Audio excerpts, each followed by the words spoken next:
Muy buenos días. Bienvenidos al podcast Acuerdos Preferenciales. El día de hoy nos acompaña Cruz de la O, Diana García, Andrea Solórzano, Andrea Lor y una servidora, Yelitza Dorantes. Para iniciar con el tema, quisiera que Andrea Solórzano nos contara acerca de cuál es el concepto de acuerdos preferenciales.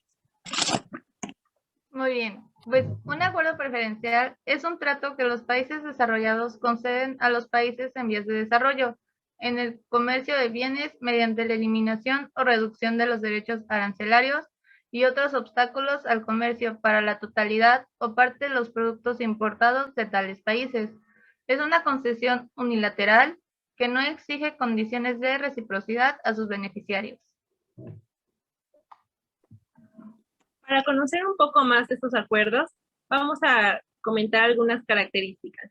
Una de ellas es que son unilaterales y voluntarios, como se mencionaba anteriormente, de los países desarrollados a los menos desarrollados sin recibir ninguna contribución a cambio.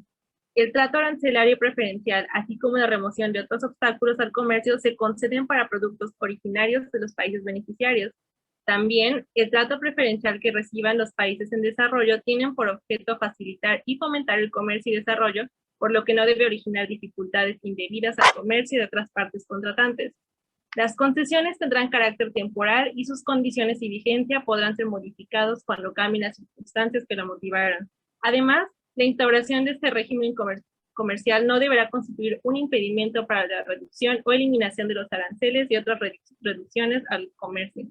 Continuamos con Andrea, que nos va a decir algunas otras de esas características.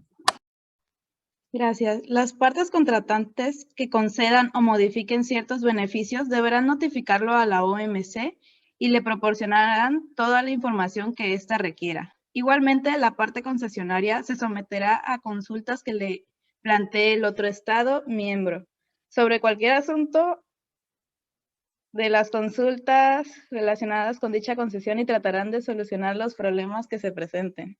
No suponen la eliminación de todas las barreras comerciales. Proporcionar las herramientas suficientes de forma que el comercio entre las distintas naciones se vea repercutido positivamente. Incrementa la posibilidad de comerciar bilateralmente entre países que alcancen ese tipo de acuerdos.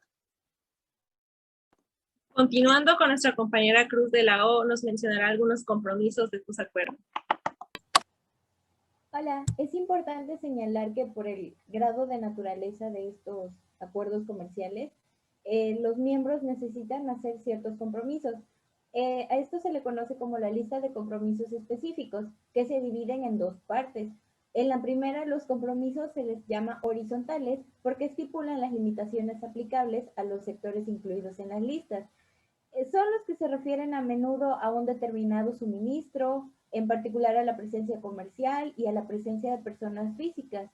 En la segunda se enumeran los compromisos aplicables al comercio, pero en un determinado sector o subsector de servicios. En esta lista de compromisos se utiliza una terminología uniforme que ya son conocidas internacionalmente.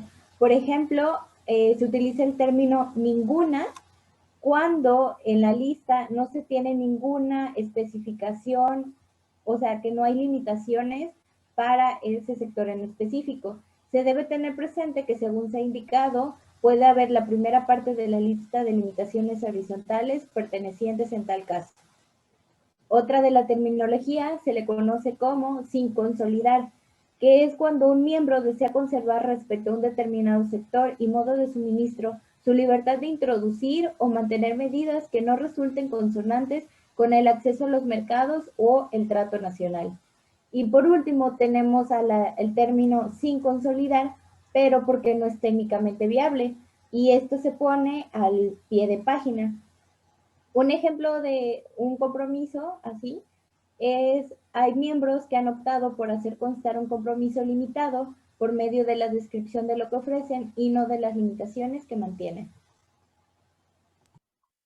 Y por último, pero no menos importante, escucharemos a nuestra compañera Diana García con algunos ejemplos de acuerdos preferenciales. Muchas gracias, Yeli. Bueno, como ejemplos tenemos el Acuerdo de Complementación Económica, es el número 55, y este fue firmado entre los Estados Unidos mexicanos y los países miembros del Mercosur, que son Argentina, Brasil, Uruguay y Paraguay. Este acuerdo fue suscrito el 5 de julio del 2002, pero entró en vigor para todos los países involucrados hasta el 5 de enero del 2006. El objetivo de este acuerdo es sentar las bases para el establecimiento del libre comercio en el sector automotor y de promover la integración y complementación de los sectores automotores. Este acuerdo se aplica para el intercambio comercial de bienes como automóviles, carrocerías, remolques, así como de autopartes, entre muchas otras. El segundo ejemplo que tenemos es el Acuerdo de Complementación Económica número 53. Este es entre la República Federativa del Brasil y los Estados Unidos mexicanos. Este fue firmado el 3 de julio del 2002, pero entró en vigor hasta el 2 de mayo del 2003. Y los objetivos son establecer normas y disciplinas para las relaciones económicas y comerciales entre las partes, así como para poder impulsar el desarrollo y la diversificación de las corrientes de comercio, y estimular los flujos de inversión, procurando que se promueva el aprovechamiento de los mercados y de la capacidad competitiva de ambos países, y también así poder incentivar la participación de los sectores privados. Bueno, muchas gracias por habernos acompañado todas y por habernos escuchado. Estaremos al pendiente para más información sobre acuerdos preferenciales. Gracias.